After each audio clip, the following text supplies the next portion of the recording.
Do you think I'm smarter than you? Yes. Lie. Well, you have to define intelligence because for me, like, okay, there's emotional intelligence. I think IQ and general knowledge, Alex is definitely smarter. I think I'm more creative, but I don't think most people value creativity, intelligence. I do. So again, intelligence is a very loaded question, but I do generally think you're smarter. True. With some doubts. With some doubts. With some doubts. Would you die for your sister? Yes. Oh, true. Wow. If I had to sacrifice myself to let her live, I would do it. Do you think she would do the same? Yes. I would. She's not sure, but she thinks yes. Do you think, as a unit, we're the best chess content creators? Yes. Yes, maybe, but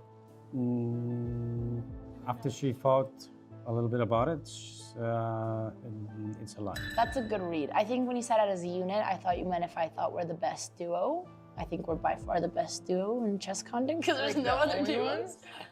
But I think we're greater than chess content creators in a sense of outside of the chess world, we're better creators. They're better at chess, but we're better at general content, and I believe that. Do you think you would be a good girlfriend? Yes. With some doubts. No, but she thinks she would. Do you think you'd be a faithful girlfriend? Yes. Yes, she thinks so. Do you think Hikaru is a better content creator than you and your sister? No. I think she would say define successful. I think he's better chess content creator, but I think we're more talented content creators. Do you think Levi is a better creator than you and your sister? No. Well, in chess content, yes. I would say that it's a lie. I think he's a better chess content creator than us. I don't think he's a better creator. But he honestly works probably harder than us, so it's hard.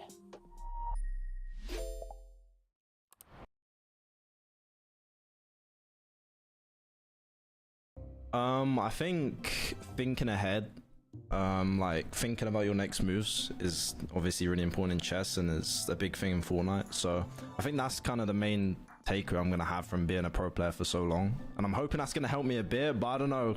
We're gonna have some tough competition, but I'm trying to do my best. I think that Pokemon and chess actually have a lot in common. It's a lot about understanding like where your position, what your position is relative to your opponents, understanding when it's time to make risky like plays, understanding when it's time to kind of pull back and play safe, and a lot about understanding how the current board state influences the future one, being able to see a couple moves ahead and understand, yeah, like relative positioning.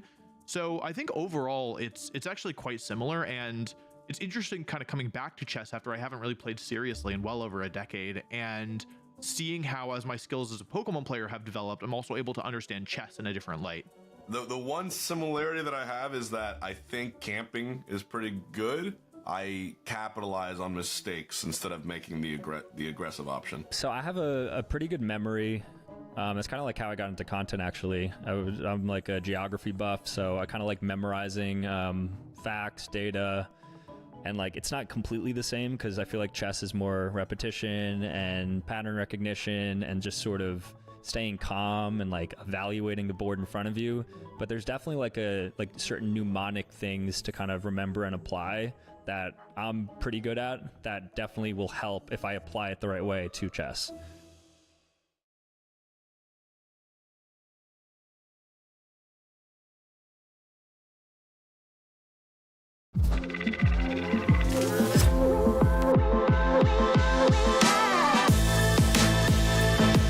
Hello, everyone. I am here with the one and only Anna Cramling. Make sure to say happy birthday in chat because it was just her birthday.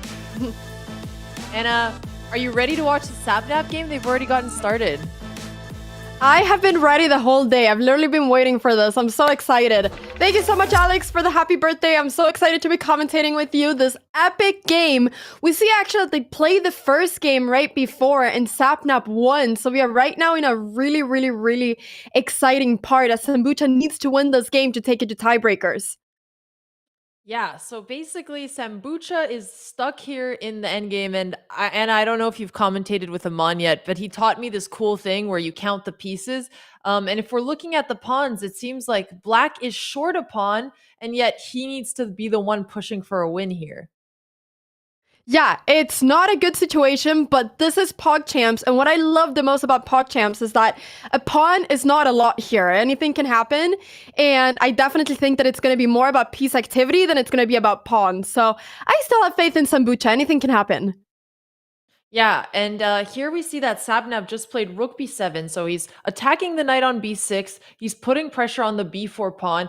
He seems to be the one who is being a little bit more active here when you look at this, but if you check out Sapnap's rook on c2, sorry, Sambucha's rook on c2, you see that he's completely cut off the second file from the king, and king activity is one of the most important. Oh, gosh. Oh, he's putting the knight on the same file as the pin? Is there some rook c7? Can we try to pin that knight? Yeah, and then if he plays knight to e3, I think the problem is that you can take the rook, knight takes, and then the pawn on d4 just starts running to try to promote on d8. I'm pretty sure that's why it's a mistake.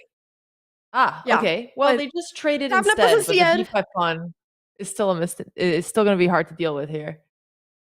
It's gonna be a tough pawn, but look now. Now after he goes up with the king, Sambucha can go for this check and start picking up those pawns. And if Sapnap isn't careful, I mean, that b4 pawn can be very fast as well. Yeah, that's true. And now it's not going to be quite a pass pawn because he's still going to have a2.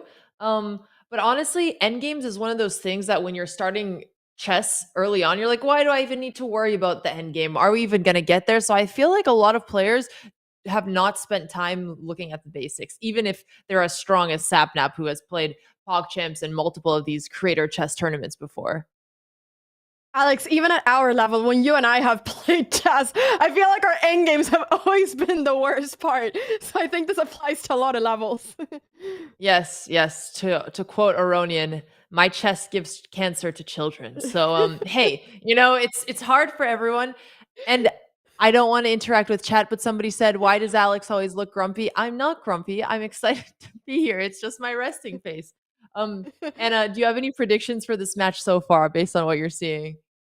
I mean, at this moment in time, I do feel like Sapnap is in control. I think Sapnap's plans are a little bit easier. It's literally just push that central pawn, try to promote it, and we have a situation where Sambucha needs to win. So I think that Sapnap really needs to make a big blunder, like losing both of his pawns and Sambucha being able to push that B pawn. But yeah, now that B pawn is gone, I'm getting more sad for Sambucha because look at this. Now he has 2 passed pawns. Sapnap has 2 passed pawns, and they're going to start running, and the idea is going to be very simple. And now, yeah, I guess now Sapnap missed blocking with the rook. He could have done that and quite easily won the game to trade off those rooks. As if he did that, he would just simply be able to push the A and B pawn, and the king would not be in time to stop it. But now he's finding this idea, and it's going to be really tough for Sambucha to activate his rook because look, he now played the rook rook is h6. It's I was in actually jail. going to say that rook h6 is, yeah, but it's still his best chance. I mean, he is going to lose, but I appreciate him trying to keep the rooks on the board. Maybe he needs to play f5 here to get the rook over to a6. And he's actually playing as well as he can. Wow, he found that. That is a really nice idea, to be honest. This is really impressive. Maybe Sambucha has been practicing some endgames. Should we listen in on their streams and see if they're commentating? Yes, I want to hear. That's his move there.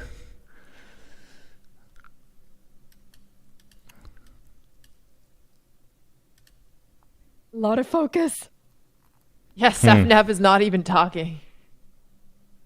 Some focus. This must be such a terrifying position because at any point, anything can change. Okay, so yeah, he goes for the check. He starts pushing the pawn.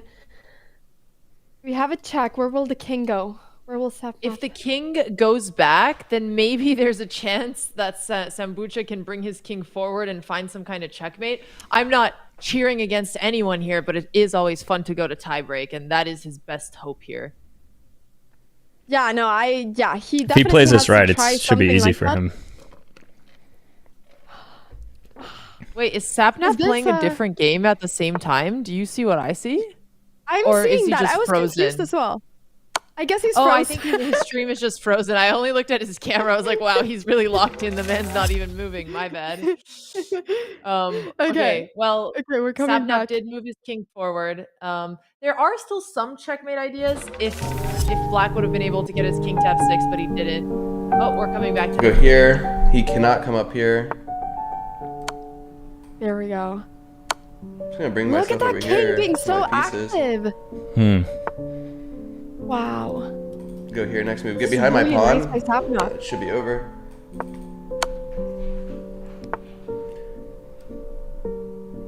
Is this Andrea that has taught Still got Sapnap his some pawn endgames, here. Alex? Sapnap really loves chess, Here. and he's been playing for so long. I think he must be one of the more Here. experienced players here by far. I don't know if Andrea can get credit for his endgames, though, you know? I want to give Andrea some credit, Alex. I'm trying to give your I sister don't even know some what the right credit. move is here. No, that's totally fair. And you know, Sambucha, sometimes there isn't a right move. It's just the fighting spirit.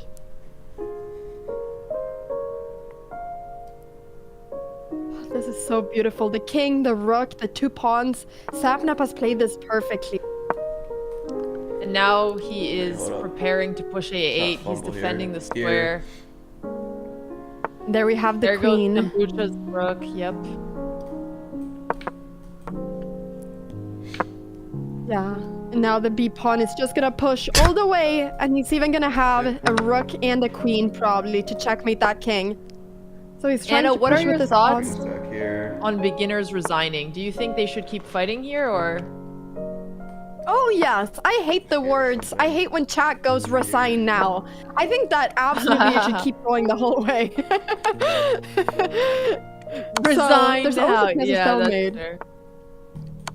And I even see a it so stalemate often. wouldn't be enough for him here, but it's still gonna count towards points overall, so he's gotta try. Yeah, and the game will be over soon anyways. There's no It's reason to GG's. not He play knows out the for ladder 1 more technique minute. probably. And wait. He's gonna just put me. Wait, He does knows the Sapnap end not is know the near. ladder technique? Just be careful. I'm sure he does. Not the stalemate. Okay, he's just giving 2 checks for fun. Alright, if I go here. I guess, yeah. let's go There we go. here, And this is checkmate no matter what. GG Sapnap. We did it, chat! We did Nicely it. Let's go. done.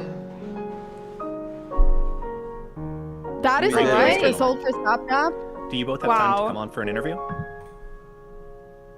Yeah. Yeah, I think we're checking to see if he's gonna Yeah, I'm do good an to go. interview, We and both played All right, so I've well. gone ahead What? and put 8.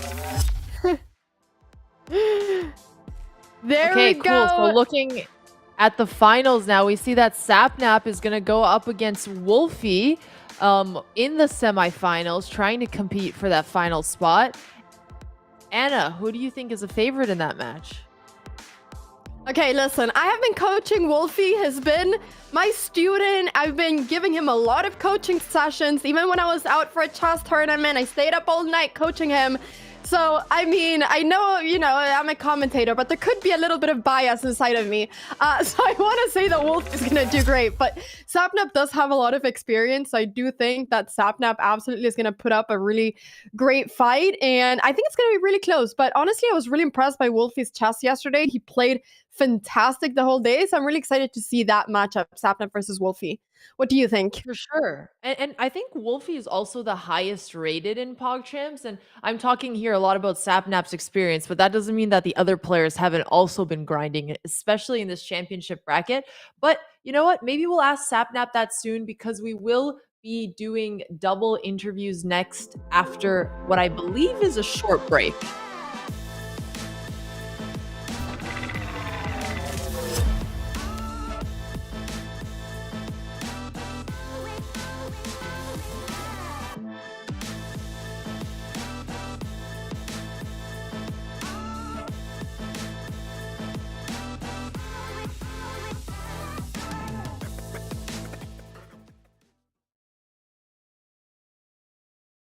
I think thinking ahead, like thinking about your next moves is obviously really important in chess and is a big thing in Fortnite.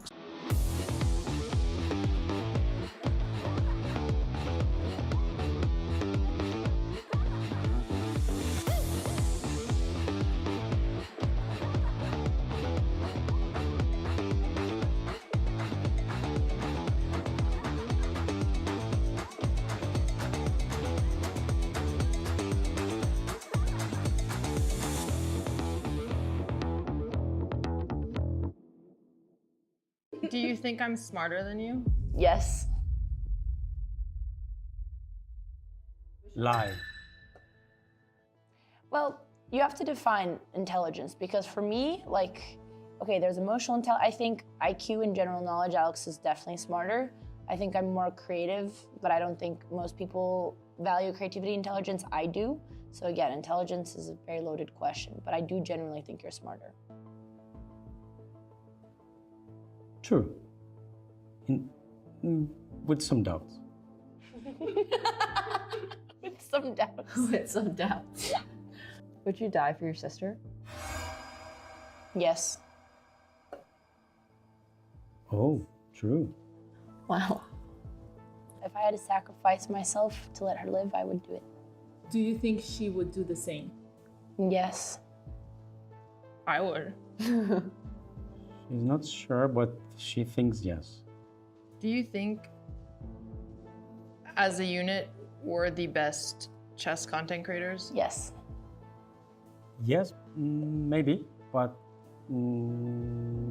after she thought a little bit about it, it's a lie. That's a good read. I think when you said it as a unit, I thought you meant if I thought we're the best duo. I think we're by far the best duo in chess content because there's no other duos. But I think we're greater than chess content creators in a sense of outside of the chess world, we're better creators. They're better at chess, but we're better at general content, and I believe that. Do you think you would be a good girlfriend? Yes. With some doubts. No, but she thinks she would. Do you think you'd be a faithful girlfriend? Yes. Yes, she thinks so. Do you think Hikaru is a better content creator than you and your sister? No. I think she would say define successful. I think he's better chess content creator, but I think we're more talented content creators. Do you think Levi is a better creator than you and your sister? No. Well, in chess content, yes. I would say that it's a lie. I think he's a better chess content creator than us. I don't think he's a better creator. But he honestly works probably harder than us, so it's hard.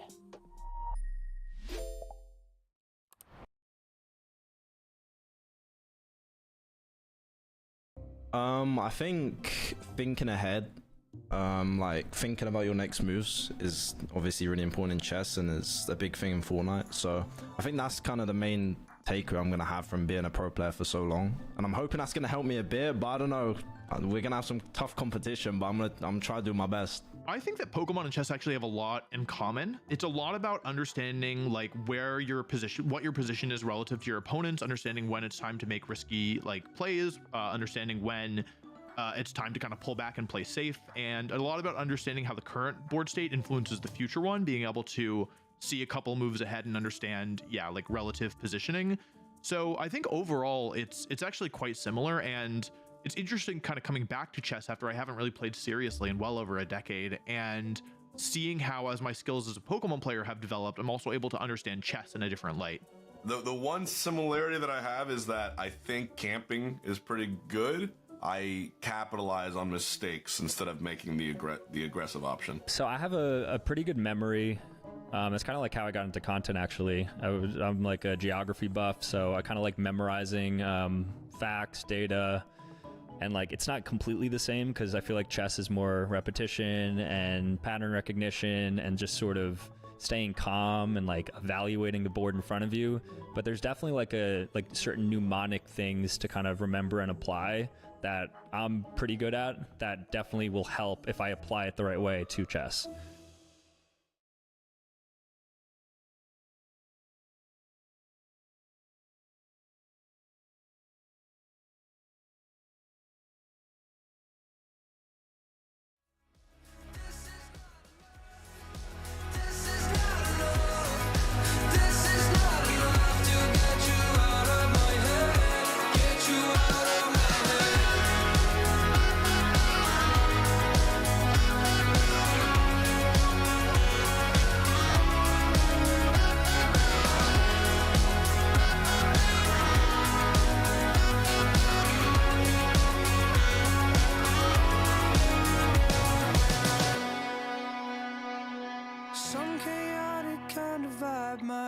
symphony. Add them all together and you get a masterpiece. Golden painted accolades, whatever they may be, I would trade it all for peace. I'd trade it all for peace. This is not enough. This is not enough. This is not enough to get you out of my head. This is not enough. This is not enough. This is not enough to get you out of my head. This is not enough.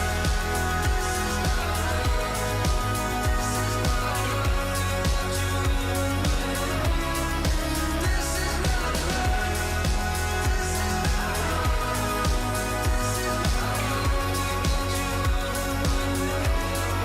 This is not enough. This is not enough. This is not enough to get you out of my head. This is not enough. This is not enough. This is not enough to get you out of my head. Get you out of my head.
Welcome back, everybody. We are here with the 2 stars with Sambucha and Sapnap. Congratulations on a fantastic match, and congratulations, Sapnap, on advancing.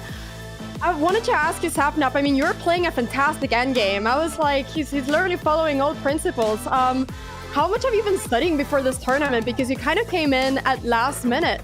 Did you have a lot of time to prepare? 30 minutes before, I got a message on Discord. I literally just like somehow randomly woke up in my sleep and looked at my phone. They're like, "Can you play in the next 20 minutes?" I was like, "You know what? Why not?" But I think it's actually helped me. I think over preparing is the reason why I lost a lot in the last ones, because I was just trying to do like specific things too much, and it would just like screw me over. Yeah, and speaking of the last POGCHAMPS, I think last time you made it all the way to the quarterfinals. Now you're in the semifinals. How are you feeling going into those? I feel pretty good. I think I played really good today. So if I played like I did today and don't just like blunder, I think I could win, to be honest. That brilliant move was amazing. Like the rook sacrifice in the first game. Did you see that coming, Sambucha? Like you must have been shocked when this rook just came in and took that bishop. Yeah, it's gonna be in my nightmares. I mean, Sapnap played amazingly like both games. I think there was like a clear skill gap at that point. So like I looked at the game review afterwards. I saw his like effective elo on the games was like 1400 each. I think the second game was like 1500, 1550 with like a 90% accuracy, which at that point it's just like I'm not gonna ever win that unless I dedicated more time and learning. So hats off to Sapnap. He played great. And I think if you continue to play like that, you should be good to win the tournament. Thank you. I don't know if I'll continue to play. I don't know. I'm really inconsistent, so we'll see. Yeah, Sambucha, I've been really impressed with your play so far also. Even in this last game, there were certain opening endgame principles you were even understanding well, like not trading off your rook. But I do have kind of an important question for you. Who would win in a fight? 100 people or one gorilla?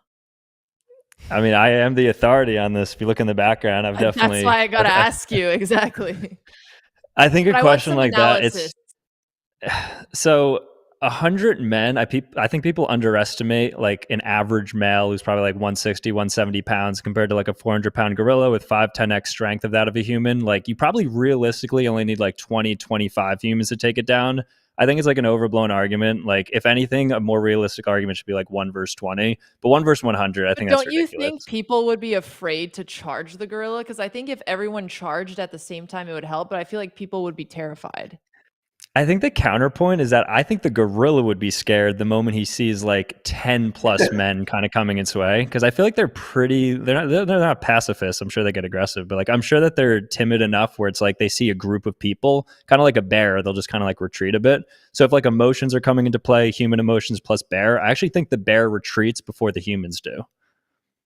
Okay, well, that was honestly the analysis I was most excited for here. Thank you so much. You'll see where the prep has gone into all the wrong places. I should have like put this analysis into chess. But no, this was great. Would you play in another POGCHAMPS? I mean, this is Sapnap's second POGCHAMPS, and he's played another creator event. So I feel like you're just getting started.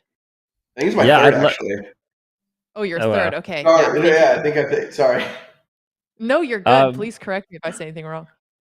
Yeah, I'd love to compete again. I mean, anytime. I think chess is a beautiful game. I love it. I love the personalities around chess as well. I think it's a really fun community. And I think it's a great limitless game. Like it's rewarding because you can only kick yourself at the end of the day if you don't do well, which in other game sports, it's not always the case. But I think chess is a game that, I mean, it's timeless for a reason. It's just a great game. And I'd love to continue competing for sure. I think that you're a winner, Sambucha, for having a gorilla at home. Like, I feel like... The bar is so low, but I'll take it. No, but like, you're probably the only chess player in the world that has that. That is amazing. I really hope I'll take that play win. more tournaments Yeah, in the thank future. you. Absolutely. Do you have anything else coming up? Anything big coming up after this?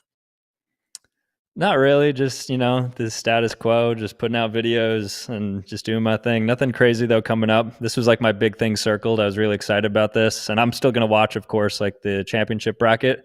But now on my end, nothing really. Amazing. Well, thank you guys both for coming on. Sapnap, congratulations. Sambucha, I'm sure this is not going to be the last we see of you guys. And enjoy the rest of the day. Thanks so much, guys. Thank you so much. Thanks, guys. Appreciate it. Bye, everyone. All right. So up next, we're going to see another quarterfinal matchup. We're going to see a game between Steven Nordishik and InoxTag. Anna, any predictions for that match? Well, here we go, Alex. You see, here's the thing.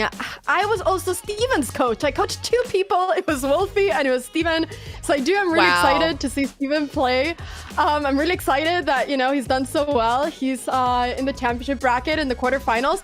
I will say this, though. InoxTag loves chess. He's really good. And I think this match is going to be really close. Like, this is going to be a nail-biter for sure. I played an event in France a couple months ago that InoxTag invited me to, and I saw him play there, and he was playing great. So I'm excited to see what happens here. Awesome. And we're off to the races. The game has started, and my favorite thing about InoxTag is that he plays the French defense. And here we see the advanced variation from Steven. And they're also really close in elo, actually. They are, and I'm gonna be honest, Alex, when I saw E6, I thought that InoxTag might play the cow. I've seen the cow so much this POGCHAMPS, I was getting so excited. I was gonna scream in French, you know, that's awesome. But then he didn't. But yeah, this is more solid, I guess. Oh!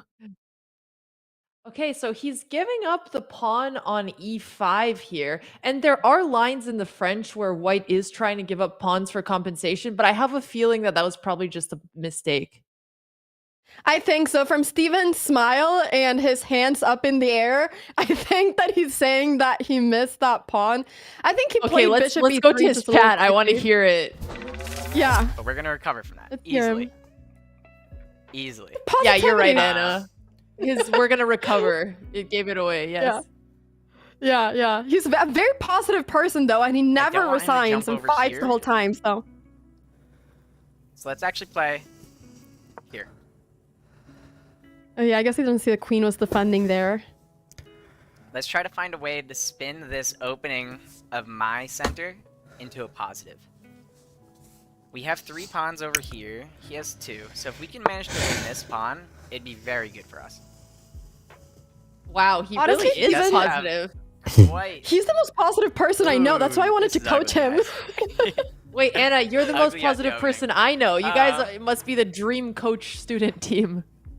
Listen, Steven is even more positive than me. Like, I agree with you, Alex. I thought I was positive, but don't I'm like this nothing guy like either. Steven. He's my At all. inspiration. That's crazy. I don't We are gonna believe it, castle Anna. just to get safety. Just listen into him, this broadcast, and you'll see that He's I'm gonna right. jump in. He's looking for these squares here. One defensive move that Pour l'instant, on a un pion en is plus, usually mais quite good. Oh, but he can't even move here. faut pas I s'exciter. just win a piece, so we're not gonna We're worry hearing about some that. French On over here as développe les well. pièces. We venir do mettre want un to get échec this ici. guy out of here though, so I think it might even be beneficial to just C'est do dangereux this. d'ailleurs. Pretty much wherever Ooh, I'm he goes, scared gets of him this in move. trouble almost. I'm scared of this move, Alex, because I feel like if he goes bishop f4, he moves up his bishop 1 square. It could happen that the knight moves, and then there's going to be this threat of the pawn push, e5, and then maybe both the bishop and knight could get forked. Might not happen, but there's the risk, and it's sometimes easy to miss those sort of moves when you're happy with the position of all your pieces. Yeah, I hope you're not putting a commentator's curse here on Steven, but I think another educational thing from here is usually when you're starting off, you want to try to develop your pieces before moving the ones you've already taken twice. I think he's changing his style a little bit just because he's trying to attack the knight on e5, since that is not usual knight placement either. Yeah, I think that's true. I think that after he lost the pawn, definitely things changed. So I just hope that he develops pretty quickly. Okay, he played knight b5, threatening the bishop. I think this makes sense too. But I suppose he's just gonna retreat with the bishop maybe and then keep the tension. Although I think if he's able to get InoxTag's bishop over there, maybe this won't have been such a bad idea. He's playing very actively, which I like when he's a pawn down. Yeah, and the computer didn't really like this move, but I kind of disagree with the computer, at least at this elo level. I think it's better for Steven to be active. So far, both players are actually doing really well with time management. They're almost even on the clock. I also really like Steven's idea that he mentioned where he wants to get the c pawn and try to trade it for the central d5 pawn. So I feel like his strategy so far is pretty solid. I definitely think so too. And I know when I played him a few days ago, like I won a pawn early on and he was like, oh, he castled. Yeah, so now this is why we see, Alex, you're right. Knight b5 was a really strong move at this level because now after you take, you can start really hitting this knight in the middle. And because the knight is pinned, there can be a lot of chaos created. Like for instance, if knight takes bishop, InoxTag's queen has to take back, and now we can centralize white's queen to d4 and attack this knight, then it could get really scary. He's going for c4, I guess, with the idea that if pawn takes, the bishop is hanging, so the idea makes sense. But unfortunately, the problem is that InoxTag can now capture that pawn with the knight, and at the same time defend the bishop. So let's see if InoxTag finds this. Yeah, and I think this is also showing how when you have a plan set, sometimes you don't adapt as much to what your opponent wants to move, because we heard him talking about how he wants to push his pawn to c4. So I think he might be tunneling a little bit on that plan. InoxTag is one of those players who moves while he's thinking. I totally get it. And I've actually read that for some people that it can actually help them think a little bit more effectively. Oh, wow, he really is. He really is. He's moving so much. Alex, I heard the other day that when you were commentating, there were a lot of queen blunders that happened during those games. Is that true? I have never seen so many queen blunders in PogChamps before. It was truly remarkable. But hey, this is the championship bracket, so I think we're going to slow down, Anna. Okay, I'm just saying, because I'm excited to see if that can happen again. So wait, chat. I'm just curious. I see people going back to the important questions of today, but I have another one for you. Who would win in a fight? 100 Anna Cramlings or 1 gorilla? Let me know your thoughts. Are you kidding? Quantity over quality there, Alex. Quantity's too You much. think 100 Annas could take a gorilla? Chat doesn't seem too optimistic is all I'm gonna say. Absolutely. We'll pile all the Annas up. The gorilla will be terrified, Alex. For sure. So terrified. And oh no. So here, actually, InoxTag forced Steven to make the best move. He attacked his knight, and now he did take on d6, and we're going to see Hannah's plan with queen d4 potentially if Steven is able to take advantage of this pin. I would love to hear what they're saying, but it doesn't seem like they're talking. Sorry, I screamed. I was going to say right now, Alex, I think he's going to go c5 because he's going to get so excited by the idea that he can deviate that queen and hope that Inox captures the pawn because then he can take the knight. But yeah, he is. So he played it. So I really thought he was going to play it. But now actually InoxTag has a fantastic move, which is knight f3 check. Taking advantage of the fact that the bishop is undefended, and after Steven takes that knight, he could take the bishop. But I don't know how likely that move is to happen because it's not the first move that comes to mind at this level. The first move that comes to mind is just simply moving the queen because it's the queen that's under attack. Yeah, and the other thing that's tricky about it is that InoxTag would have to realize how much of a threat this pin is. Wow, and he plays it. We need to give him more credit. Let's go. Vive la France. Even though, we are Team USA here. Well, Team USA, Team Sweden, I mean, Team... Yeah, we're all the teams. We support everyone. We're all the teams in the world. We support everyone. But yeah, that is very impressive. Wow, very high quality move there by InoxTag.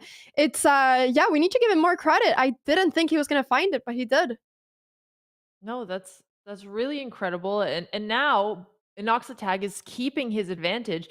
Steven's pawn on c5 might be a little overextended right now. He's not going to be able to defend with b4 right away, so that's a target. But on the flip side, InoxTag has the classic bad French bishop on c8, which always is blocked by the pawns of the same color. But again, I don't think the eval is as bad as the engine says at this level. Ça peut être stylé, mais j'aimerais bien développer mes pièces. Donc je pense que la priorité là, c'est développer mes pièces. Le cavalier là, il est pas dangereux. Après, il peut faire ça et ça. Et là, il peut devenir très dangereux. Il peut aller ici, ce cavalier. Donc pour moi, il faut vite que je challenge ça. Comment il va le défendre? Il ne pourra pas pousser. Donc je pense que la meilleure strat, c'est de se mettre ici et d'attaquer 2 fois. Et pas développer tout de suite. Allez, je prends la décision. J'ai perdu un peu de temps. Je menace ça et je menace ça. On va essayer de manger ça. S'il avance, je mange. Et je suis très bien en bonne position. J'ai le centre. Je pense que je suis gagnant sur l'ordinateur. Juste faut que je prenne un peu moins de temps. Donc mon prochain coup, faut que je joue vite.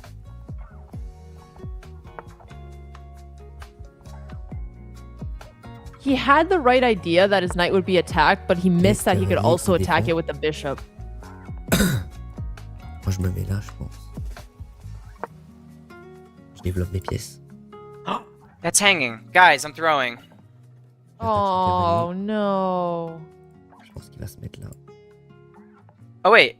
Yeah, it's hanging. It's just free. Aye. Well, will he notice? He's gonna notice. I should have gone for this. What was I thinking? Yeah. Very dumb. Very dumb. I am not playing sharp right now, guys. To everyone. Don't no. Oh no, he should take the knight with a pawn so that at least. But I can do this. I can do this. He can recapture. I'll just do this. He has to take the queen. There you go. There you go. Je joue tellement risqué, les gars. Yeah, so he was able to save his piece here. There you go. He's still up a pawn. It wasn't a complete blunder, which is great. That is awesome. And I'm really liking what's actually happening here. This pawn is annoying and kind of dumb.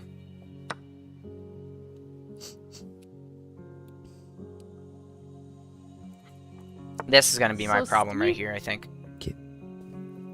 Steven's position is a little bit hard to play here. Let's start to suffocate his pieces. I don't want this knight in the game. And if I'm going to trade it, I'm going to trade it and win a pawn out of it. Okay. Okay, he's rerouting. He's going to reroute. Ok, il va pousser, il va attaquer. Moi, si je pousse ici, il va pousser là. Mais j'ai une bonne strat. In this position, it's actually easier to play with the knight since it's closed than the bishop. S'il mange... Ah non, faut pas que je pousse. Parce qu'il va manger, je pourrais pas... I should have moved this, maybe. Par contre, je peux pousser là. Ouais, on va faire ça. Il a avancé ici. Steven might actually be able to win back a pawn here. Allez. I want to win my pawn back. This is so ugly, though. That's going to be really hard to defend.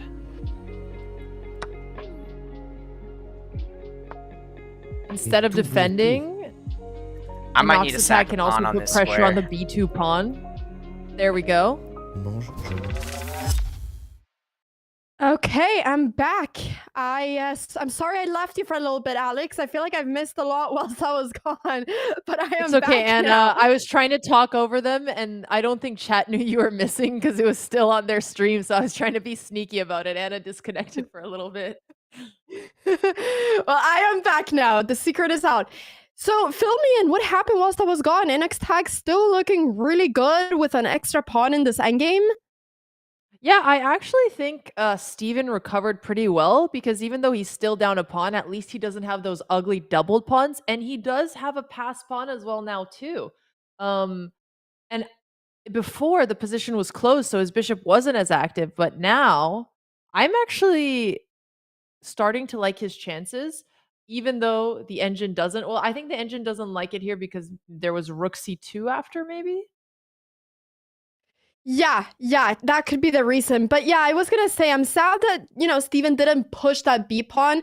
There's a saying in chess, which is when you have a passed pawn, you should push it. So yeah, now wow, look at that, very nicely played here by Steven. By InoxTag to get this knight up to c4.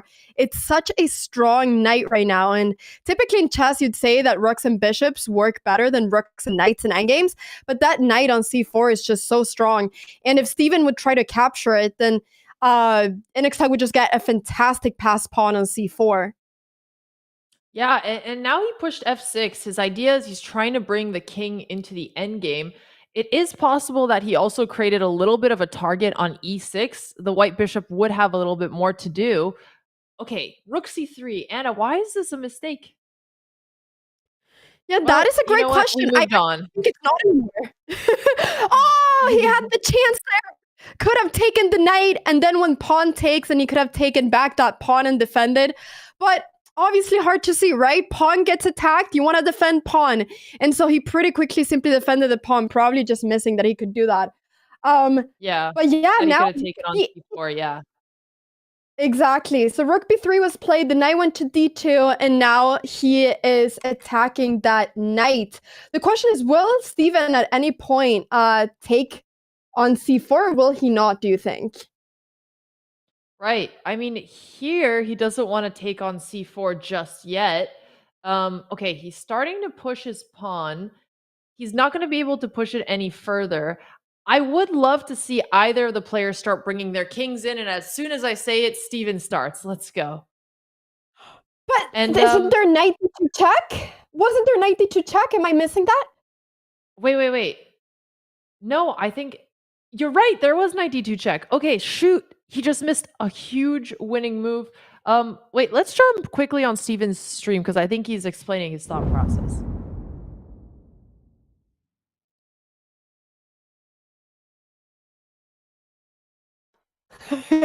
Maybe he's not. I think he's locked in. But he's doing the right thing of trying to bring in the king. I think this is the only plan that I have left. He goes here. He's saying that as if his position is lost almost. But I actually, even though he's down a pawn, I'm predicting try to do something tricky. Steven is going to win this game. You think he's going to win this game? I think he's going to win this game despite the fact that knights are trickier. I don't know why. It's just a vibe, Anna. He's up on time and bishops can travel faster in the endgame. But look at those pawns. InoxTag is pushing all of his pawns. The only thing that I can see that could be bad is if Steven's king can get very centralized. Here. But InoxTag is playing this really well, I think. I agree. I do think he's playing this well. I hope he is going to bring his king in. I know I'm giving a little bit of a controversial opinion here, but it's just a gut feeling, Anna. You know, I always like gambling a little bit, even with imaginary points. Okay, so the question is, will you dinks it or will you not, Alex? I'm only worried about that move. Yep. So, wow, Inox is really pushing his pawns. He's trying to get that e-pawn to become a very scary passed pawn. Question is, will he be able to do so or will he lose the pawn? Because this actually could get very tricky now for both. And then we have to push. He pushes, I move back. Oh, I don't love e2 moving back with the rook. I would like to see him chase with the king if that happens. Yeah, I agree. He needs to go king d2. He needs to push his king and get it closer. The rook should definitely be supporting that b pawn. But the thing is, maybe then, actually, if the king gets closer, maybe he can start pushing the c pawn in X. Those two pawns can be very deadly very soon. Okay, he's I now think I just walk up to it, guys. the king I don't know d1, if he king can stop e2. it. Because look, if I go here and he defends it, I get this pawn. And then I can push and threaten this. Something about my king being active and my rook being behind the most advanced pawn is actually saving me right now. Very good strategic thinking there. Oh, he can... Oh my god. B8. Oh, B8. wow. He needs to push B8. He's going to be able to push b8, and now the idea is that he's going to make a queen, and it's going to be with check. He goes with the, this is winning for knight. Steven now. Knight check. Uh-oh, he hesitated. Here. Check here. It's going to be okay, I think. Funny that he's got to make a calculating the queen. knight. Yeah, Now he's also don't worry pinned. about the knight. Just get your queen. Oh, I traded check. Okay. Here. Check. Realizing. Yes. We win. Wow, kind of a cool prediction from the commentators, huh? No, I'm just kidding. We win. Okay, good job, If I have Alex. to You do did a king it. and a You rook. did it. Thank you. Well, actually, it's still too early. It's still too early. We have to see if he can capture the e2 pawn, and maybe actually InoxTag does have chances to come back with king g3. Oh, there you go. What Now is it's a draw again. Oh, sorry, It's I'm the looking at the jinx! live board. It's the jinx, Alex. I'm a jinx. This is what I get for taking credit too early. Never count your chickens before Oh they no, hatch. I think I drew. You did draw. Actually, no. He might be losing now. He's gonna... Alex, this is the commentator curse. The pawn, the king, and the pawn are so strong together. If he just goes king, he won. I mean, okay, yeah, this is even worse actually for Steven. Yeah, the pawns are gonna be lost. Yeah, I really don't know what happened here. Steven started playing really quickly. I think he was a bit overconfident. But now Through. Yeah, he did throw, unfortunately. But hey. No, you know, he can throw back. You never know. I'm sorry, Chad. I didn't mean for that to happen. He was so close. He had to just bring the king back instead of playing with the rook. It was so important to cut off Black's king. InoxTag's only piece that he could play with was that king. But yeah, now InoxTag's king is in perfect defense of that E1 square, and he's going to be able to promote the next move. And unfortunately, Steven will lose his rook and probably the game.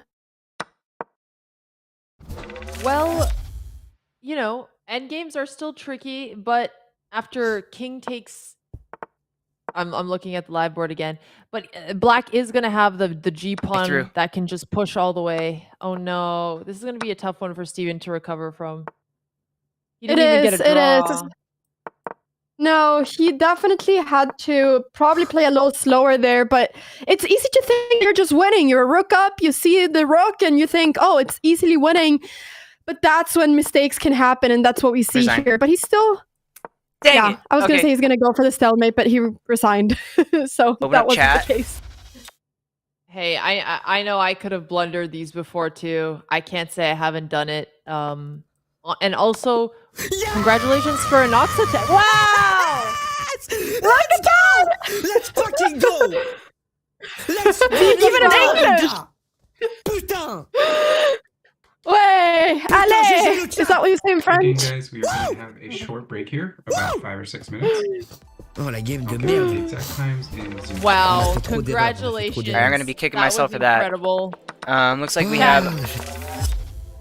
We're going to take a quick break, and then we're going to come back and see the second game in the quarterfinals between Steven and InoxTag. Let's see if Steven can come back, and very well done on InoxTag.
I find myself freestyling a bit, just kind of like being reactive, but if there was like an opening, I don't do this often. If I'm playing seriously, I won't do this, but I do like the Bond Cloud opening of just bringing my king out early, having some fun with it. I have just been doing a bunch of king pawn opening, but I always lose the opening, it feels like, in all my practice games. No matter what I do, it feels like I just always end up super far behind. So I've been trying to learn the Caro Con defense, but I only learned half of it, so then I lose even worse. Because it puts me, I like having my back against the wall, because then I like really think. King's pawn, and I also like to develop all my knights really, really early and get all my pieces of motion before I take any risks at all. I don't even know what the name of it is.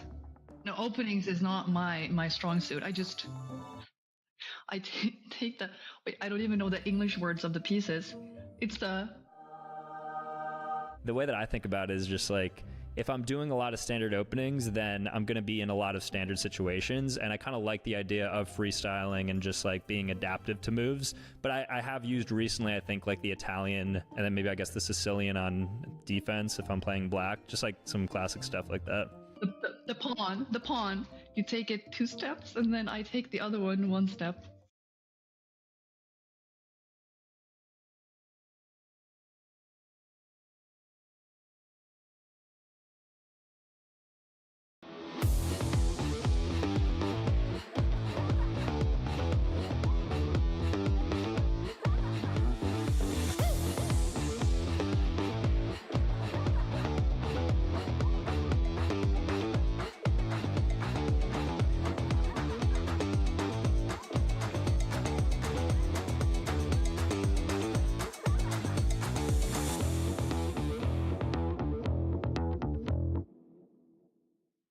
Do you know how to pre-move checkmate the right way?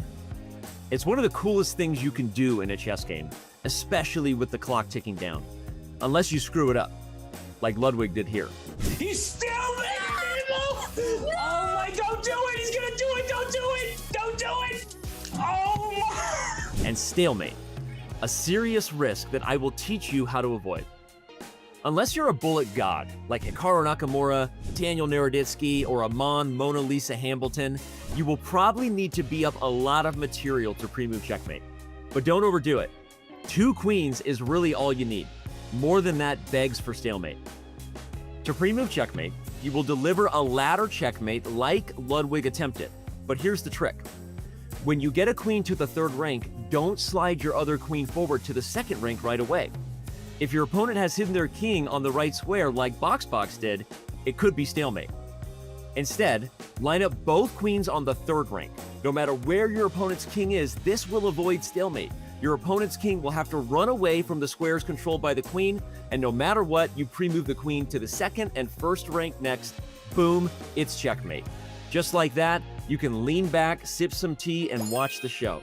To master this at game speed for your next bullet game, you're gonna need some practice. Go to go.chess.com/pre-move checkmate today, get your reps in, and master that pre-move mate. And keep watching PogChamps 6 live right here on chess.com.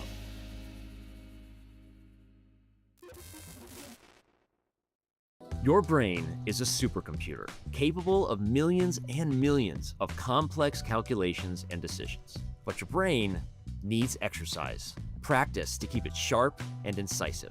Chess puzzles are a great way to work out your brain. Daily puzzle solving makes your mind fit, building pattern recognition, critical thinking, and memory. Doing puzzles every day makes your mind fit, helping you build creativity, problem solving, and memory skills. Puzzles on chess.com feature hundreds of thousands of original, beautiful problems tailored to your level. Whether you've never played before or you're a veteran, whatever level you're at, chess.com's coach will help explain both the puzzle and the solution so you learn as you go. Most importantly, chess.com puzzles are fun. Find interesting, beautiful solutions while building streaks, leveling up, and competing with friends. Try puzzles today on chess.com and give your brain the exercise it's craving.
right, guys, we are back. How's everyone doing? Are you ready to see the second matchup? I am so ready to see the second matchup. I hope chat is just as ready as I am, because you should be. It is the moment.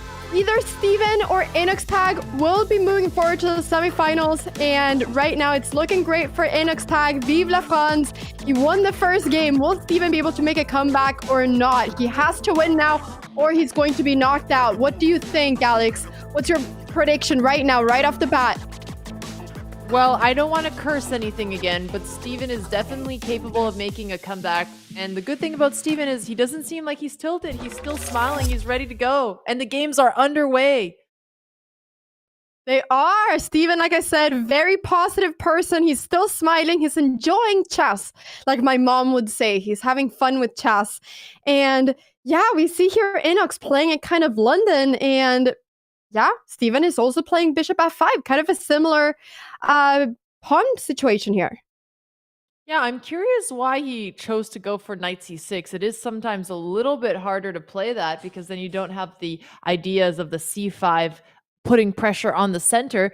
But again, you know, you don't have to play the most accurate or up-to-date openings. Honestly, probably not even until far further on your ELO journey. So far, the opening's solid, pretty symmetrical.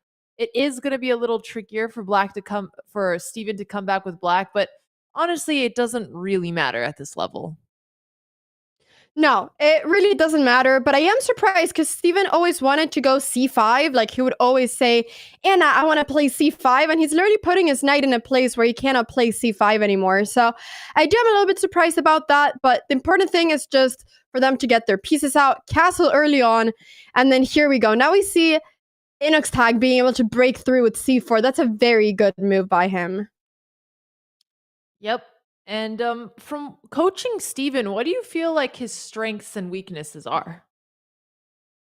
I feel like Steven can find really complicated tactics and he can really quickly see them. And I think he honestly has a lot of talent and good intuition. I think his biggest weakness is that maybe sometimes he gets a bit of tunnel vision, which is so typical when you're a beginner. Like, he really likes a plan and he wants to keep going with it, but sometimes, you know, the plans change. But yeah, I think he has great intuition and he can find sometimes tactics that are way above his level, I think. So I'd say that's his biggest strength. Cool. Well, let's take a listen in on the two players and see what they're thinking here. Comme ça m'arrange. Ça m'arrange de malade. Cavalier ici. On développe les pièces. Rien de dangereux. S'il vient là, je mange. Après, je peux remanger son pion. We're hearing some French, Alex. Do you speak any French?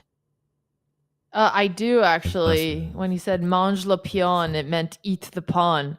I love that it's mange. I don't know if that's how actual French chess players talk about it, but it should be. It is. In Spanish, it's also eating pieces. So it's definitely the same. I'd like to do look this. at that knight. Knight Now E5 definitely just played.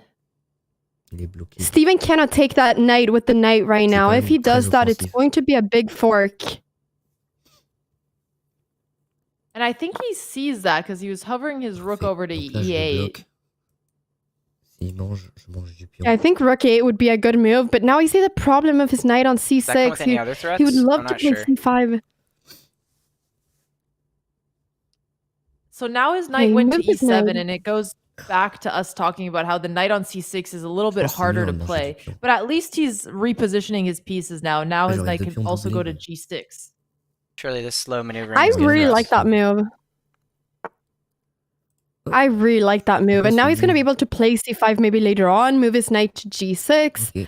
Because really the rook lock goes to stuff down here, c1. too. That's a surprising rook. Oh, c6. Okay. He wants to defend. Yeah, I Very like solid C6 piece so far. Yep. Connects the pawn chain. Pour moi, on prend la colonne ouverte. But how does he continue now? Is he just going to go knight g6 and just threaten the bishop? I can also Maybe he scoop my can do queen that. here now. Je mettrais bien mon cavalier ici pour l'empêcher d'aller là. Mais je sais pas si c'est There's bon nothing move. discover-wise that he'd be able to do. En vrai, d'avoir So deux I'm thinking cavaliers queen ici, c'est here. puissant quand même. Mais en fait, après, je l'empêche plus de You know, venir. here, kill, Je sais pas si kill. c'est bonne strat. Je connais pas trop quoi faire dans ce genre de truc. I don't like it. Moi, je pense que s'il vient là, H5, Alex. He can move his knight to the side and threaten the bishop. une protection. Ça, c'est sûr. Oh, he's Yeah, playing no, towards that. J'aurais bien mis ça. Knight parce que h5 ça is an m'empêche de interesting pousser. option Mais s'il too. vient là, je peux faire ça. I like that he's really il mange taking avec his mon time here though and looking at multiple peux faire ça. things that he S'il can try. I pousse, don't je like suis dans la b6 merde. though. That would S'il really pousse, il va weaken manger. the Après, je c6 pawn and remonte. give it away for free. J'ai un pion, j'ai une moins bonne structure de pion. Alex, did you see that the chat faut said vraiment that que je l'empêche de InoxTag is better than coup, il va venir MVL, avec son one of cavalier France's ici, best c'est chess sûr. players? Jump over C'est here. sûr. I did see that, Si je and me mets as là, we know, Kills. Twitch chat is right about je peux everything. venir ici aussi. They are. Tu sais Twitch chat quoi? is always right. Je vais me mettre là And you pour chat attaquer as là. well. Yes. S'il mange, Wants to jump in here, je remonte. but it doesn't work. C'est relou s'il mange. Bon, tu sais quoi? C'est pas, je pense pas que c'est un Maybe he wants to go mauvais here move de faire ça. and attack here. Dans, If I la, just dans move ma now. tête, c'est pas un mauvais move pour l'instant. So I like that InoxTag notices that Et pour there's moi, faut almost an hésiter à outpost on bouger. c5, and he's putting his knights on better square. But I also didn't mind still if he feels would have good to me. played knight to f3 to reinforce his center knight. Et pourquoi pas clouer ça? I'm gonna be able to put this No, I here. feel like now, Open Steven, up my rook. I like that move. Knight g6. I like that. I that's feel good. like he's trying to play on the Even if queen he side jumps with in over his here, arrows, but he should I be mean, he playing on the can't. king side, in Jamais my He would jump in opinion. here, Like he's doing now. and if he does that, Il veut manger. I can just boot him out. I think, honestly. Donc au pire, on se met là. So he will go there, but that kind of gives me this, Moi, est-ce que je veux manger son cavalier? Puis and après, that on just met looks son That really might be ugly looking for really him good to deal too. Je peux le with. garder. So Okay, do it. he's gonna put his even if knight he in makes the this trade, center I'm as happy well. to open this up, Ouais, especially now that I je vais have aller this mettre une outpost. double pression là, mais je sais pas And si if he c'est goes here, nécessaire pour I l'instant. don't know if I want that trade. Et peut-être que je peux commencer à pousser ce pion. And that was the problem with putting his knight on b3. He wasn't holding down the e4 square anymore, and Steven did take advantage of it. All this being said, the position is still very symmetrical. We just have a few pieces swapped. Yeah, it absolutely is. But I think what's smart also with this move, knight e4, that Steven played is that he's kind of preventing Inox's idea of going knight c5. So it's probably a very annoying move for him to deal with. So I think that this was a really nice move. And I mean, how is he going to kick it out? Maybe Inox will get annoyed and then play f3, but then Steven, I'm saying we, but it's Steven. But Steven then just takes the bishop, and then he's able to take that knight in the center as well and win a pawn. So honestly, it's definitely a tricky position for Inox right now. I think Steven has great chances in this game. Yeah, and possibly the best move for Inox here is actually to retreat his knight back to d2, but it's always a little uncomfortable to feel like you wasted a move as well as going backwards. Yeah, exactly. It's definitely something that's very difficult. So we'll see here what Inox decides to do. How is he going to find a way out of this? I mean, to be honest, I feel like Inox, he has very good strategical understanding. He's been coached by a great international master, Julian Song.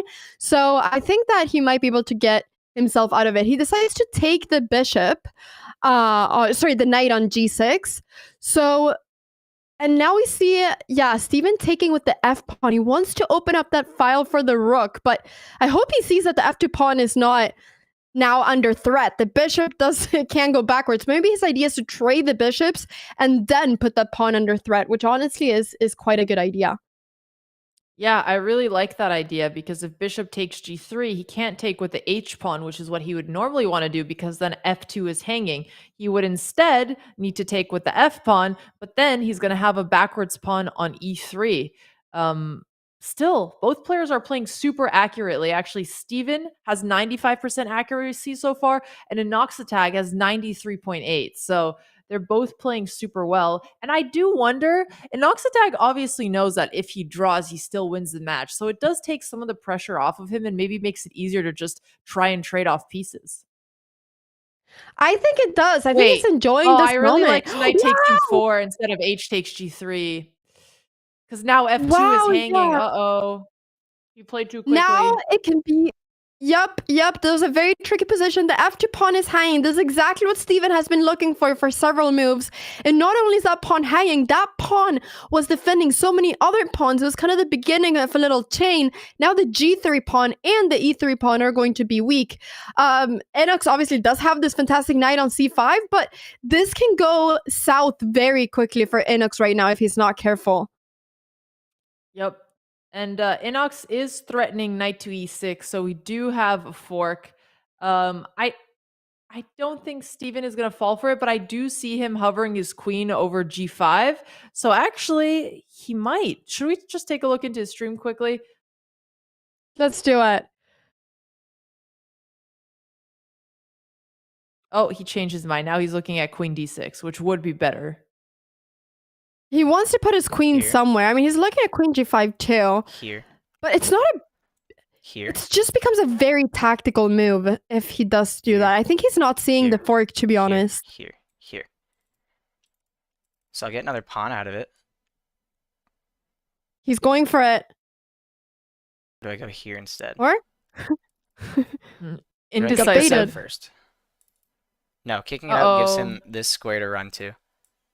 Okay, so he hasn't seen the fork. Let's go here. We threaten 2 pawns at once.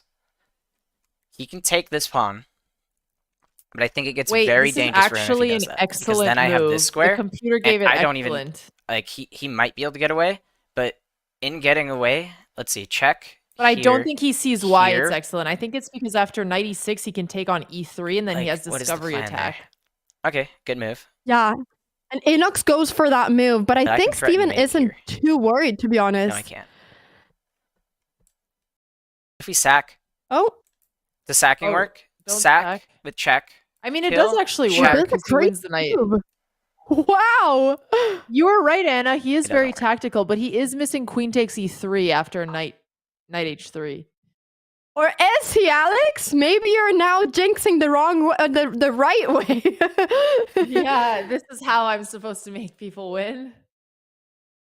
Or, Steven is killing me with his almost moves. He's almost going for queen takes e3. It would be a great move. But there's a lot of good moves here that he can play. Check here. The queen and the knight and the rook are so good together. Ooh. Okay, he's going for it. Queen h5. That was not the best move, but it does still keep pressure.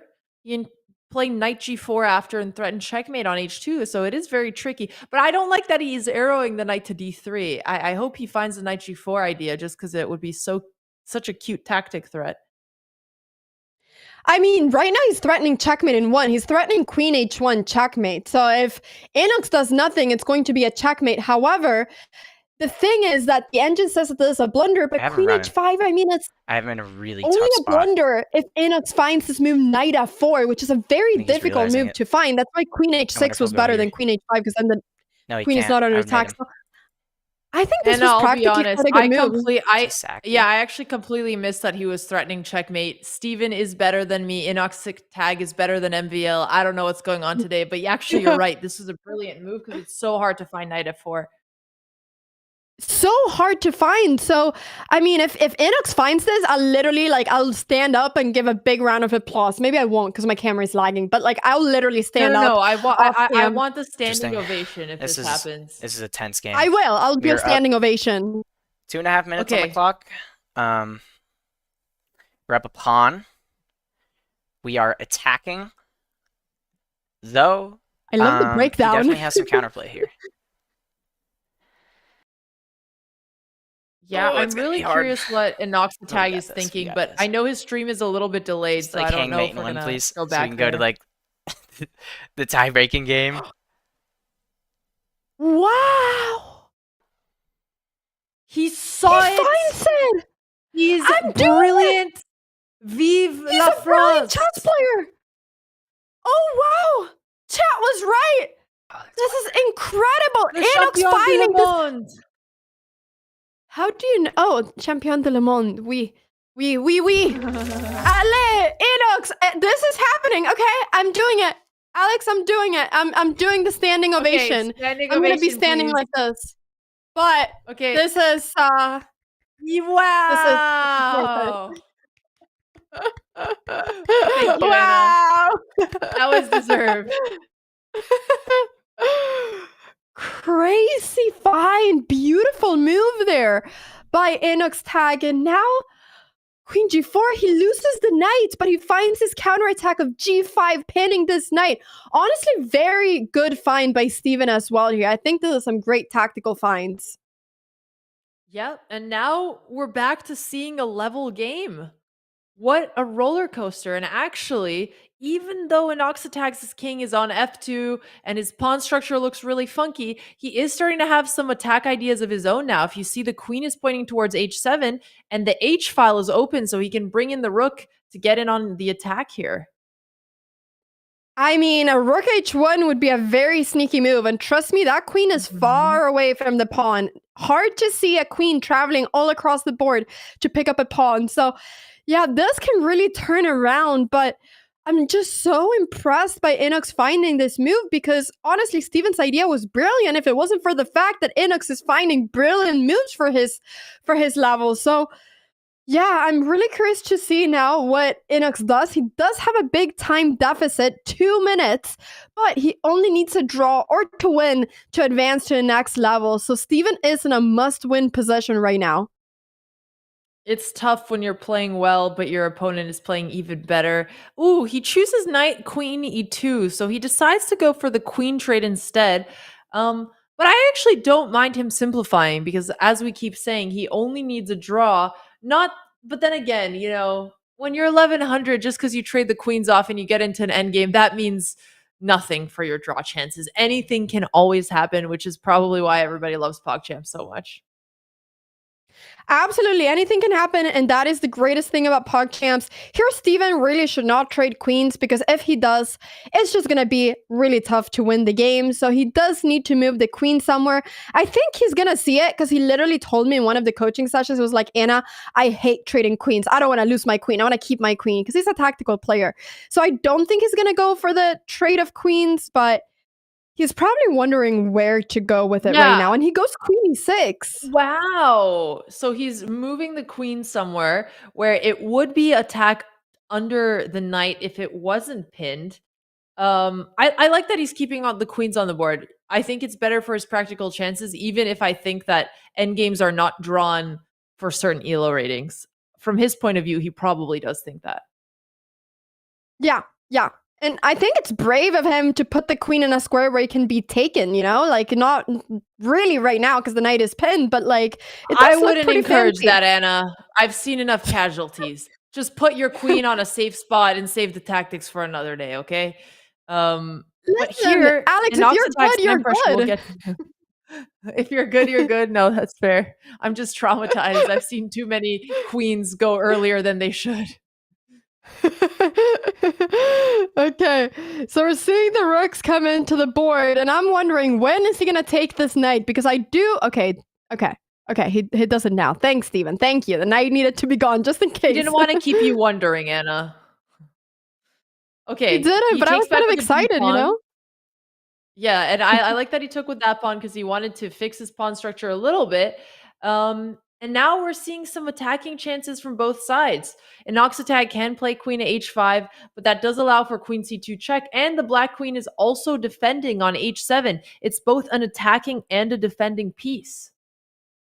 It is, and I will say this, Steven, like I said, he loves tactics, so I think he's feeling pretty good right now anyways. And with the time advantage that he has right now, you know, I think it's definitely could be looking good, but at the same time, of course, Inox is holding on very well.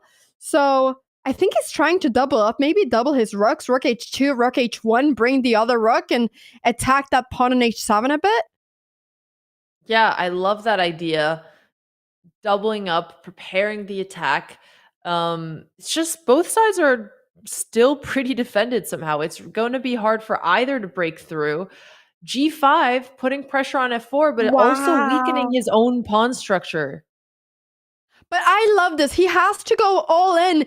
And now, wow, after rook h1, Steven now has the incredible opportunity of going pawn takes f4 and really opening up for that king because the queen is now undefended. So you can go pawn takes, and then after pawn takes, I believe you can go rook takes f4. But it's difficult that we're already seeing way above their level chess, and that was a very difficult rook sacrifice kind of idea.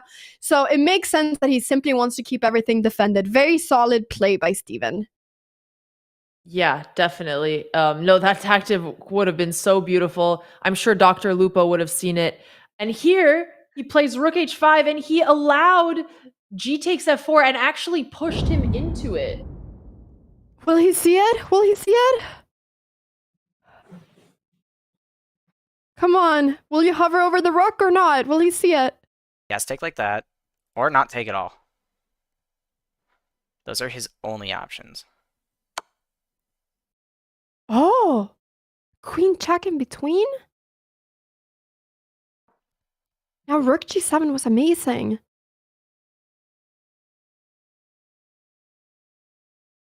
Wow. Alex, I'm calling it. Steven won the game. I'm calling it. Okay, commentator's curse though.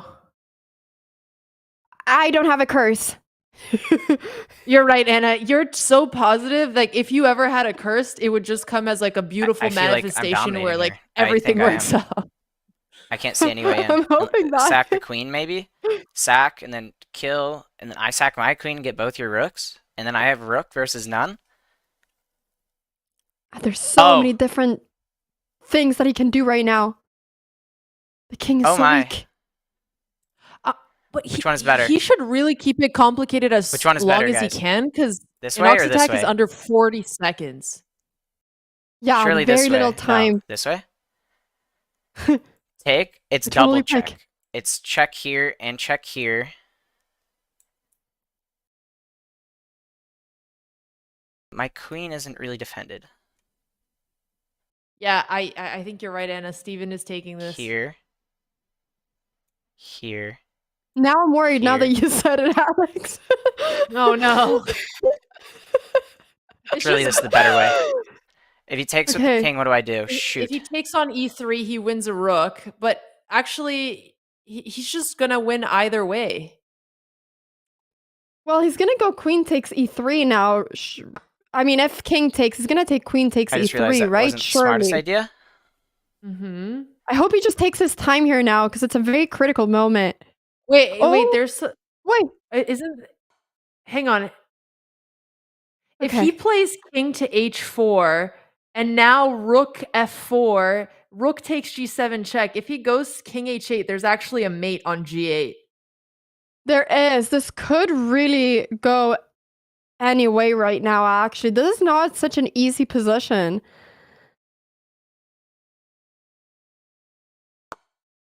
Okay, he goes for the check. That's a good move. The king is coming into the attack. I mean, this king is fearless. He's doing his best. Oh! Wait, did he play it? I think he I think did. that's a great move. Uh-oh. Oh no! Oh! What is Wait, happening? he made The a queen mistake could too. take- Queen takes King f5. It H6, was a he free doesn't rook. take it. It was just a rook. It Now was it's just a free changing. rook. It was just Well, a free now rook, black but now is just Steven got the completely free rook. winning. Maybe he thought, yeah, Steven is completely winning now. The king goes up. The king is boxed in. It's just a free rook for Steven. But he didn't block with the queen, which would have let him simplify a lot faster. Maybe InoxTag can keep trying to give checks here. That's what he has to try to do right now. Yep. He has to try and see if he can get a perpetual. There are no perpetuals, but you always have to try.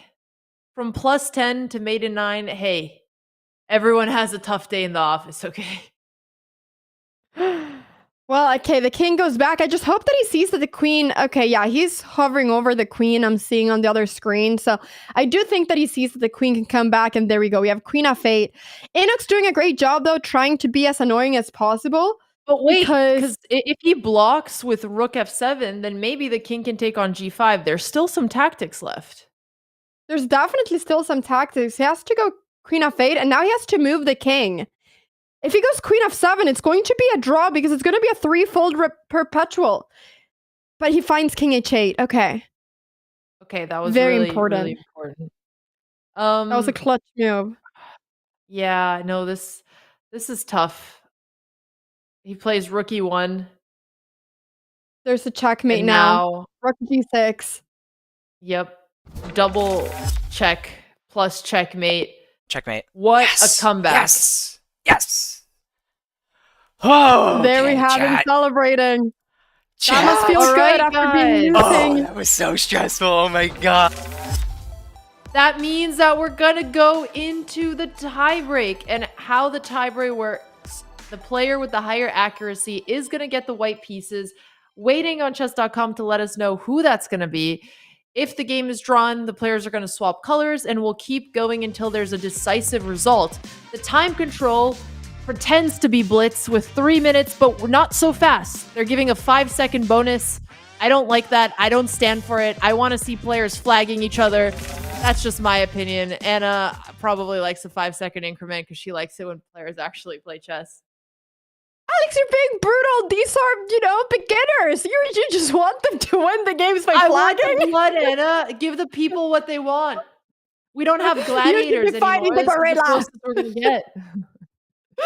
No, that's true. Okay, but a quick thank you before we go into the tiebreak to one of our sponsors, NeuroGum, which is actually a product I love. And honestly, if we have another break, I might go grab one of my NeuroGums and chew it because I did not get enough caffeine today. But as seen on Shark Tank, Neuro's Calm and Clarity or Sleep and Recharge mints are the perfect supplement to a long day of grinding chess, especially when you go from up 20 to maiden 9. Keep a cool head and live in the moment with Calm and Clarity mints, a science-backed blend of GABA, L-theanine, and vitamin D3 to help balance your mood and declutter your mind. Or try the Sleep and Recharge melt-away mints developed by sleep experts to help you fall asleep, stay asleep, and wake up refreshed. Ready to find your inner peace? Visit go.chess.com/neuro or use command neuro in the chat and save 15% with code CHESS15. With that being said, let's get back to the games. Steven has the white pieces. He had the higher accuracy. Who is going to take it all? Chat, I think we're doing predictions. Let us know what you think. Anna, who do you think is going to take it? I think this can go either way. I mean, we've seen both players, in certain moments, it's felt like this is a 1500 rated chess match. They've played really well. So I think this can go either way. We're seeing here the French again. And yeah, there's going to be blood now. There's going to be blood now, Alex, because it's going to be, a sudden death match. So the first person to win a game will be the winner of this match. So you're getting that excitement that you want, Alex. I'm very excited. And here, Steven has improved from the last French game. He's still hanging on to his e5 pawn, which he had given up last game. Plays bishop f4 to defend. And now what you usually see in this position is knight g6, which is actually kind of annoying to deal with because the pawn is now attacked 3 times as well as the bishop. If he moves back, can black just take on e5? I mean, that is the question. I think that this pawn is going to give him nightmares, to be honest. I don't think Steven is going to be happy about this, but at least now there is the pin. The bishop is on that same diagonal as the queen, so it's easier to do something about it, but he decides to castle immediately, and I honestly take fault for that. I told him, whenever you see castle, Steven, just castle, because I wanted his king to be safe, but it may not be the best piece of advice in each moment, and here maybe it wasn't. Can you be my coach also? Because I also don't like castling. I need somebody telling me things like that. I will scream it in your ears, Alex, or I will not, because that would be bad. But, before the games, I'll scream it in your ears. Yes. Next tournament I'm at, I need you telling me this before every game. He did castle here, but oh no, did he just play queen f3? Okay, you can't take on b2 because that would be a Bota's gambit. That was actually what I was looking at. Knight c4, I don't think it was necessary. I think he could have just traded bishops and been happy being up a pawn. Yeah, but the knight was beautiful in the center, you know? And yeah, I fully understand why he wanted to play this move. Now we see that Steven is able to go c3, kick out that knight, but to be honest, it does feel now like Inox is just simply a pawn up. So this was a great opening for Inox, you know, the French not betraying the French. And yeah, he's got the center, but let's see if Steven can do something with his two bishops. His bishop on d3 pointing towards the king. Maybe he can go for some queen h5 at some point. Always needs to be careful with that because actually I don't like this move. I mean, honestly, the reason I don't like it is I like pushing pawns, obviously, towards the enemy king, but you don't really want to push f5 here. Now he's blocking his own bishop, and he's also weakening his kingside pawns a little bit. He is, but now that the bishop is leaving that diagonal, there's always going to be these threats of f5, and honestly, at this level, I don't think it has to be that bad. So I don't completely hate it. And I think he needs to go for the attack and just try to put Inox in as much pressure as possible. I am just excited to see knight queen h4 be played at some point. We know he's going to start going for the attack, and even if InoxTag sees it with moves like g6, it's going to start poking holes in black's position. Yeah, that's absolutely going to happen. That idea, but still a good move. I like it. The knight can hop to e5 actually and try to fix his pawn structure a little bit. Actually, it would give him an isolated pawn, but I feel like white's best chances here are trying to go for an attack. Yeah, I think he definitely should go for an attack, not just because that's what he kind of needs to do, being a pawn down, but also because it suits his style a lot. So what about knight h5, h6, and then queen h5? That would be really fun. Honestly, maybe he can almost even sack on h7. That's what I was going to ask you, Alex. What if we go for bishop takes h7? Very difficult move because it's so decisive in a way, but yeah, and after king takes, bringing in the knight and queen, but he goes for rook e1 instead. Not bad to try to activate all your pieces, but definitely maybe missing this idea of going bishop takes h7, which I think is honestly really difficult at this level to find. Yeah, I agree. It's one of those ideas you had to have seen before, otherwise you're not just going to come up with it on your own. And it seems like he's more focused on the queen side. Yeah, I like it too. He's trying to attack the queen and take it away from protecting the bishop. InoxTag is in some trouble here. But he does stop that idea. He goes a5, which I think is a great move to prevent at least Steven from fulfilling his plan. But now maybe Steven could push that pawn one step, b5, attack the knight, and then maybe he can try to jump in with his own knight on e5 like you were saying before. And all of a sudden, all his pieces are going to be in great positions. Yeah, and queen e2, computer doesn't like, but I think from a human level, it's logical sense because there's nowhere the bishop can go. One of his only options was to push. Oh, queen takes e3, pin the knight. Yeah, he could have taken the bishop before. He very quickly took that pawn. I think he just really thought he had to do it, but he should have spent some time. But he finds queen takes e3, pinning the knight. Wow. What a crazy intermediate move to find here. I feel like it was easier to find before, but yeah, that is a great move. And now the queen is undefended on b6. How does Inox get out of this? I don't think he can. I think he's going to have to give the knight away as a casualty. Maybe he can at least take on b4 so he gets some kind of compensation here. At this point, he should just be trying to make it tricky to get anything in return. He's also getting under 2 minutes on the clock, but Steven is not far behind. I think, though, like you're saying, taking that pawn is the best chance because if Steven doesn't really think and just insta takes the pawn back, he's not going to be attacking that knight anymore, and then he's not going to lose that piece. So I think it's a great attempt to take that pawn. But okay, he decides to move his rook instead, and now Steven simply takes the knight, and he is a piece up right now. But the game is never over. a4 is under attack twice. The pawn on d4 is also going to be a target. And hey, we've seen people come back when they have no queens. What's being down a bishop? That is very true, Alex. Anything can still happen in this game. They only have around 1:30 left. So the time is going to be crazy very soon. In around 2 minutes, we're all going to be sprinting and jumping and going crazy because it's going to be very, very intense. And honestly, yeah, I mean, that B pawn could also maybe in the future become a scary pass pawn, but he's going for the checkmate threat. No! He Not a misses checkmate, it. but still, it's going to make his position extremely hard to defend because his king is going towards the center. Yeah, he did. He played too quickly. I think InoxTag is a lot stronger at rapid than blitz, which is honestly much better for his chess. But it is harder to play in time pressure when you're not as used to it here.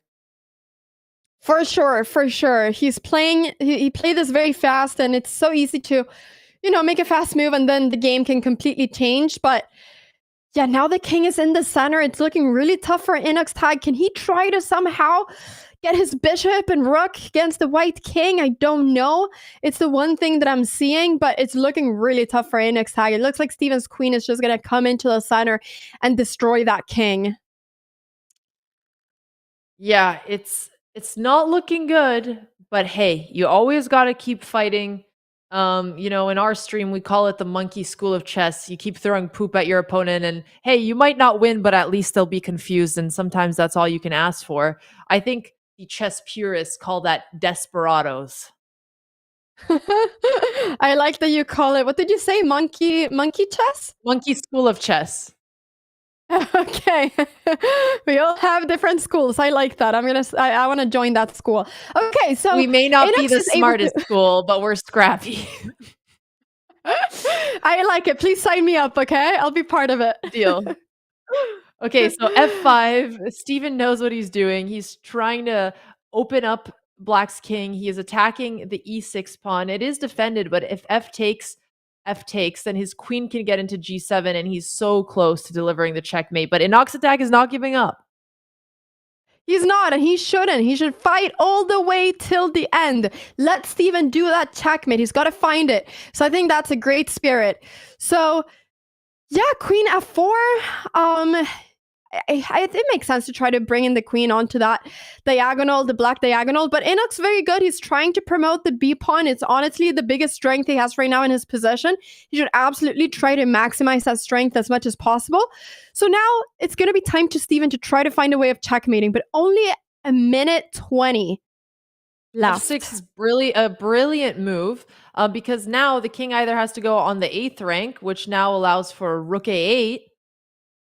Isn't there checkmate? Queen there works as well. Yep, it's checkmate in one move after he blocks with the queen. It's going to be checkmate. Steven has done it. Wow. What a beautiful Congrats, game. Steven. Guys, we won a game. Okay, how does it work? How does it work now, guys? I turn chat back on? Okay. Did I win, or do I have to play him again when I'm black? Did I win it? Good games, gentlemen. We would love to have you both on for an interview. Do you have time? Yes, I have time. All right, I have time cool. Let's take a look at the bracket. Now we see that Steven is going to be moving on to the semifinals. He's going to be playing against Berrieza, who has been performing extremely strong. Honestly, this is a very cracked group of 4 making it into the semifinals. I cannot wait to see these games. Anna, are you excited to look forward to these? I am so excited, but I'm also really excited to get some interviews in very soon. So yeah, I believe we're going to be going on a break very soon to get both of these players in here. But what a stacked bracket we have. It's honestly like I can't wait for tomorrow. I can't believe we're going to have a winner tomorrow. Yep. Okay, let's take that break and we'll be back soon with the interviews, guys.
it's the champion, Steven Nadorshik.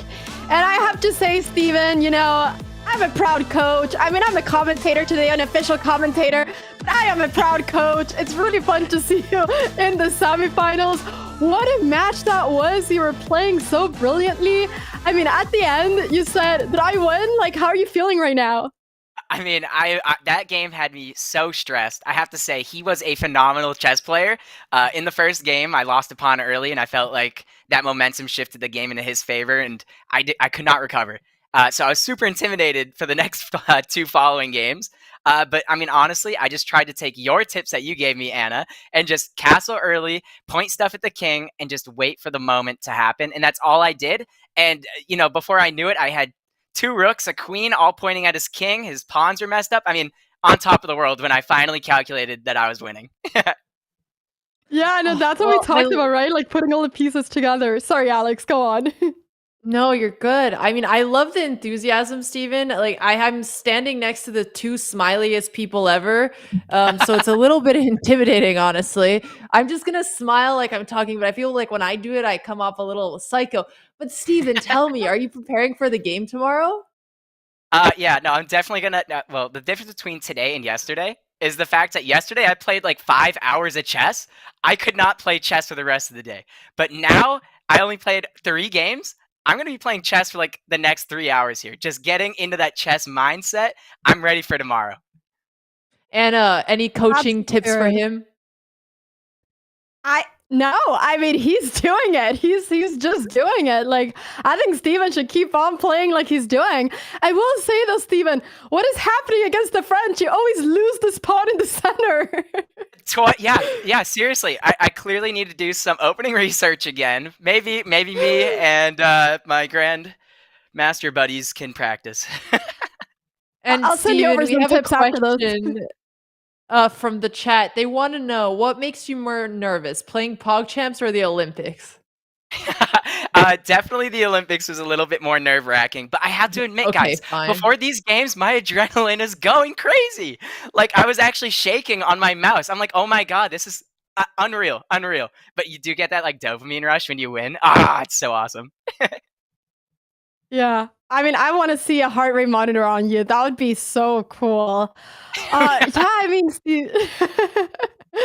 are you excited for tomorrow? Do you feel good? Do you feel like a champion right now? Right now, I'm feeling like a champion. I'm feeling great. I'm really proud of how I calculated that game, but I know tomorrow's going to be a whole different ballpark. I know that the guys I'm going to be playing tomorrow are going to be better. They're going to be more, you know, in tune with their opening knowledge, so I definitely need to take this time to do a little bit of research for myself. But overall, I'm really proud of myself, and I'm super excited for tomorrow. I'm feeling ready. Well, Steven, we're excited for you also. Congratulations again, and thanks for coming to chat. Yeah, thank you, guys. All right, say bye, chat. So just a reminder for everyone, tune back tomorrow for the semifinals. We're going to have Steven going up against Abere, Sapnap going up against Wolfie, VGC, the most stacked group we have in this POGCHAMPS. Come back tomorrow for commentary from the same usual people who have been doing it so far. Yeah, and the consolation bracket as well. And if you want to talk about this a little bit. The consolation bracket is going to be so exciting. We have in the semifinals Mongrel versus Linsor, and then Lydia Violet versus Filian. And I'm really excited because I'm going to be commentating that in the morning, and I'm excited to see some cow openings. I know Filian plays it, so it's going to be really cool. Yeah. No, I can't wait. And I'm pretty sure we're also going to have the finals tomorrow. So tomorrow is actually the last day of POGCHAMPS. We're going to see it all the way through.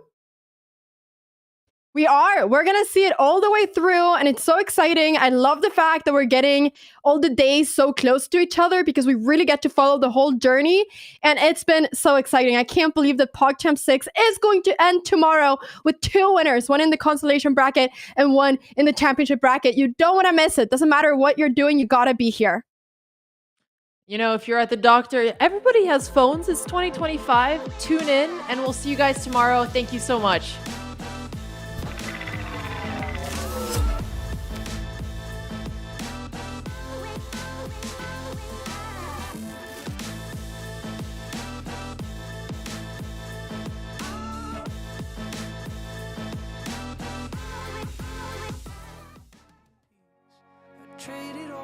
peace. This is not enough.